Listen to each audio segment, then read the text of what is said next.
यज्ञदान तपः कर्म न त्याज्यं कार्यमेव तत् यज्ञोदानं तपश्चैव पावनानि मनीषिणाम्।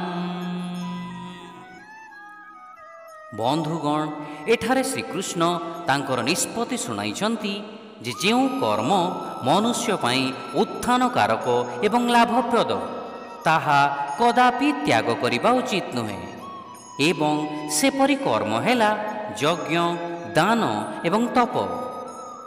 एपरि कर्म आमकु बंधन रे बांधिबा परिवर्ते आमकु आध्यात्मिकतारे प्रगति करी भगवत प्राप्ति कराई थाए। उदाहरणतः गोटिए साबालुआर रूपांतरित करिबा पई से निज चारि पाखरे एक कोषा तैयारी करी ता मध्यरे निजको बंदी करी दिए। थरे प्रजापति रे रूपांतरित होला परे से कोषाटीकु काटी मुक्त आकाश को उड़ी जाए।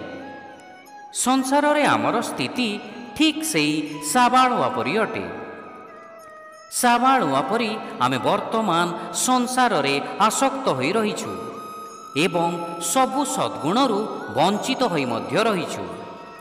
यज्ञ दान एवं तपस्या सेही परि कर्म अटंती जिए आमर आध्यात्मिक विकास एवं प्रगति रे साहाय्य करिथांती एवं शेषरे भगवत प्राप्ति रे मध्य साहाय्य करिथांती।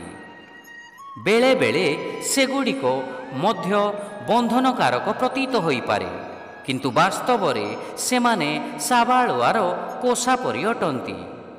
सेगुड़िक आमर दोष सबु धोई देइथांती, आंतरिक सौंदर्य वृद्धि करिथांती एवं सांसारिक जीवनर श्रृंखल छिन्न करिबारे साहाय्य करंती। सेथिपाई एई श्लोकरे श्रीकृष्ण कहिछन्ति जे यज्ञ दान एवं तपस्या परि पवित्र कर्म को त्याग करिबा उचित नुहे।